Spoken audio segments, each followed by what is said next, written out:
La influencia de Aleister Crowley a lo largo de muchos eventos históricos es innegable.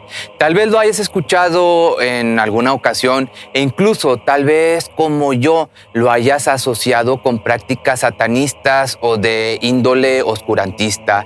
Él es uno de los personajes cuya fama ha sido muy mal interpretada debido a la prensa de su país durante la época en la que estuvo inmiscuido en una secta. Mago, poeta, ocultista, escritor, artista y hasta alpinista, Crowley fomenta una atracción irresistible para todo aquel aficionado de la contracultura y de lo establecido.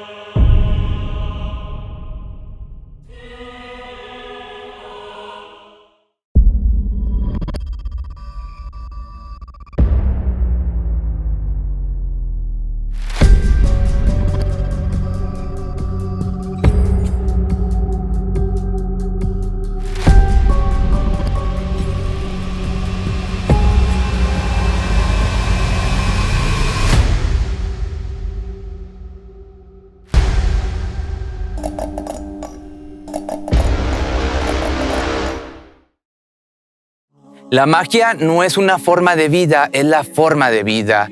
Esta es una de las frases más populares dichas por Crowley y cuyo significado sigue siendo mal interpretado. Pero antes de pasar a ver su gran influencia, ahondemos un poco en su biografía. De nombre Edward Alexander, nació un 12 de octubre de 1875 cerca de Leamington, esto en Inglaterra. De una familia acomodada, esto debido a que tenían una herencia de unos negocios ferroviarios. Tanto su padre como su madre eran pertenecientes a una secta fundamentalista cristiana que era conocida por un extremismo religioso y una interpretación al pie de la letra de la Biblia. Esta secta tiene el nombre de la Hermandad de Plymouth. Es importante destacar que durante gran parte de su infancia la única lectura permitida en casa era la Biblia, y no solo la única lectura, sino que era obligado a leerla todos los días y a formar parte de todas y cada una de las actividades religiosas que organizaban sus padres. Todo esto formó parte de la aversión que profesaría más adelante en contra de la religión cristiana. En la mayoría de sus textos está presente el uso de una simbología y de una predilección por un estilo de textos con alta carga profética, clara influencia de los escritos sagrados que leyó de pequeño. Uno de los eventos que cambió su manera de ver la vida, fue el funeral de su padre el 5 de marzo de 1887. En su libro autobiográfico escribe que a partir de aquí ahora sentía una atracción inmensa por ser un rebelde en contra de todo lo establecido. Cuando cumplió los 20 años, comenzó a estudiar en el Trinity College de Cambridge, y en esta época fue en donde se decidió cambiar el nombre por el de Aleister, y solamente un año después recibió la cuantiosa herencia por parte de su padre, lo cual le permitiría dejar sus estudios y no tener que preocuparse por el dinero.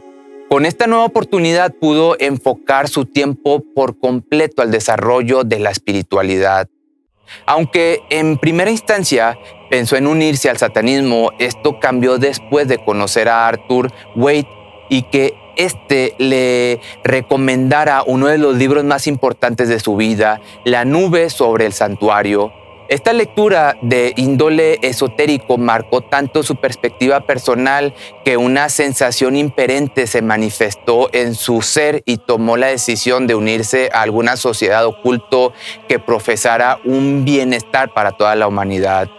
Así, se unió a una organización que se conoce como la Orden Hermética de la Aurora Dorada, esto en el año de 1898.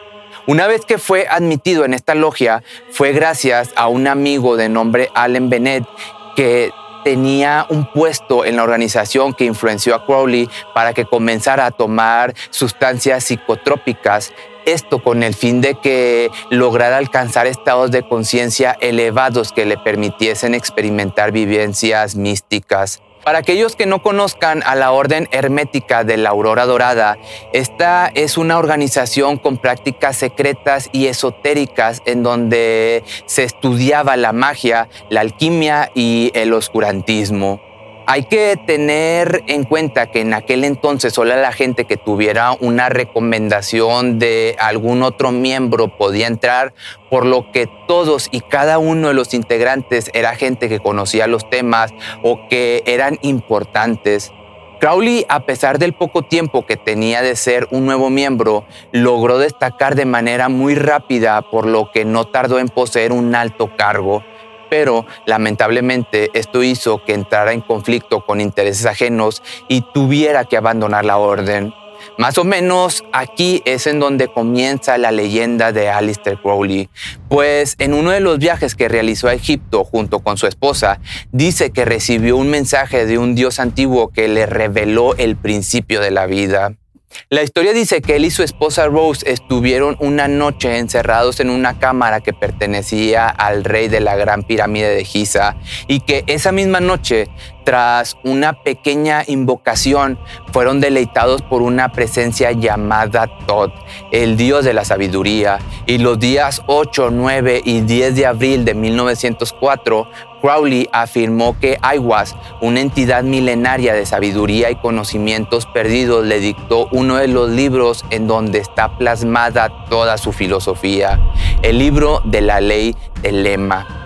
Hay que tener en cuenta que uno de los requisitos indispensables para los rituales que Crowley llevaba a cabo era la utilización de sustancias alucinógenas. Y con esto no quiero tratar de desacreditar las presuntas apariciones que presenció durante este tiempo, sino que solo quiero que trates de imaginar el ambiente en los lugares en donde se realizaban estas prácticas. Cantos, libros, velas, sustancias prohibidas y ritos sexuales. Después de esta experiencia, parecía que se le había abierto todas las puertas del mundo. Fue seleccionado como miembro supremo de diversas sectas e incluso él mismo, junto con uno de sus compañeros, crearon la logia ocultista llamada Astrum Argentum en 1907. Pero definitivamente uno de sus logros más grandes fue la fundación de la denominada Abadía de Telema en Sicilia, Italia. Y un dato muy interesante es que el lugar tenía tanta fama por sus ritos y encuentros sexuales desenfrenados que el mismísimo Mussolini decidió expulsarlo del país. La verdad es que el hombre era y sigue siendo todo un símbolo y un exponente indiscutible de varios hitos históricos y culturales anticipados a su época. Por ejemplo, se dice que fue él el asesor privado de Winston Churchill y del servicio británico secreto durante la Segunda Guerra Mundial y que le recomendó que utilizara la letra V como un ademán o gesto para la posterioridad y la victoria de los aliados ante las potencias del eje. Pero no todo es aceptado en la historia del mago, pues hay sectores que lo siguen considerando como un adorador de Satanás e incluso como uno de los tantos anticristos que han pisado la tierra. Y es fácil ver el por qué, pues estaba en total oposición por la religión cristiana. Su apodo era la Bestia 666 y sus prácticas poco convencionales se convirtieron en un escándalo en los países que pisaba, por lo que la prensa lo tachaba como uno de los hombres más malos del mundo. Inventaban leyendas como que en sus rituales se sacrificaban menores de edad en el nombre de Satanás. Y como un profundo antirreligioso, la verdad es que sí tenía una simpatía grande por la imagen de Lucifer, pues era un ángel rebelde portador de secretos y de información milenaria que arrojó luz a sus fieles seguidores. Todo en lo que él se identificaba, que como un dato bastante interesante para todas aquellas personas que disfrutan de la música de los Beatles, Crowley fue homenajeado en la portada del álbum del Sargento Pimienta, en la que se le puede ver en el fondo, que esta imagen te la voy a estar dejando aquí. Como muchos de sus contemporáneos y socios de las diversas sectas, estaba seguro de que él era el mejor escritor de su tiempo, pero en realidad era una de las manifestaciones de su personalidad narcisista y egocéntrica. Algo que sí es seguro es que Aleister Crowley sigue siendo el ocultista más famoso e importante del todo el siglo XX y también el mago más conocido de los últimos tiempos. Como te mencioné con anterioridad, él es el fundador de algo que llamó la Ley de Telema, un libro cuyo origen está totalmente influenciado por entidades metafísicas. Este libro contiene solamente 3 capítulos y se dice que fueron escritos en 1 hora cada uno. Básicamente se resume en una de las enseñanzas encerradas en 2 simples frases.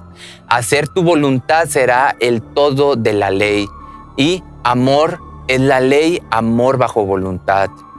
Crowley veía en su filosofía un estilo de vida de acuerdo a unas leyes máximas fundadas más allá del simple conocimiento mortal.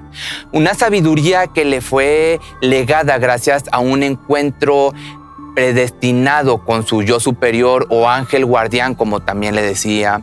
Pero regresando a su vida personal, una vez que ya te comenté algunos datos importantes, su fortuna familiar no duró mucho, pues el dinero se lo gastaba en los viajes que hacía por todo el mundo y las sustancias que consumía para llevar a cabo los rituales. Para los 40 años ya estaba en completa bancarrota e incluso en su lecho de muerte no tenía ni 5 pesos. Los últimos años de su existencia los vivió como siempre lo había hecho, escribiendo. Durante esta época terminó de escribir otro de sus libros más conocidos, El Equinoccio de los Dioses y el Libro de Thoth. Crowley murió finalmente en 1947 en compañía de la última compañera que tuvo y de su hijo también. Uno de sus amigos de la editorial que fungía como antiguo tesorero fue el encargado de enterrar las cenizas en su domicilio, esto en New Jersey. Pero cuando decidió mudarse a Malibú, alguien se había robado la urna porque ya no se pudo localizar. Y ya para terminar, si todo lo que te mencioné te llamó algo la atención, que no puedo culparte, ya que la verdad hay algo magnético en este personaje de Crowley. Gran parte de su obra, lamentablemente, no está traducida al español, por lo que te recomiendo que si sabes inglés te avientes a leer alguno de sus libros. Muchísimas de sus obras son de diversa índole, desde poesía, ficción, teatro y otros temas. Y déjame, te digo también que haciendo una pequeña revisión a sus obras, las pocas que están traducidas al español son bastante complicadas de leer debido a la barrera idiomática y las diferencias entre los lenguajes. Sea cual sea la forma en la que te interese acercarte a la vida de Aleister Crowley, te recomiendo que lo hagas, pues forma parte de una de las piezas claves de la cultura pop de todo el siglo XX y los siglos que están por venir.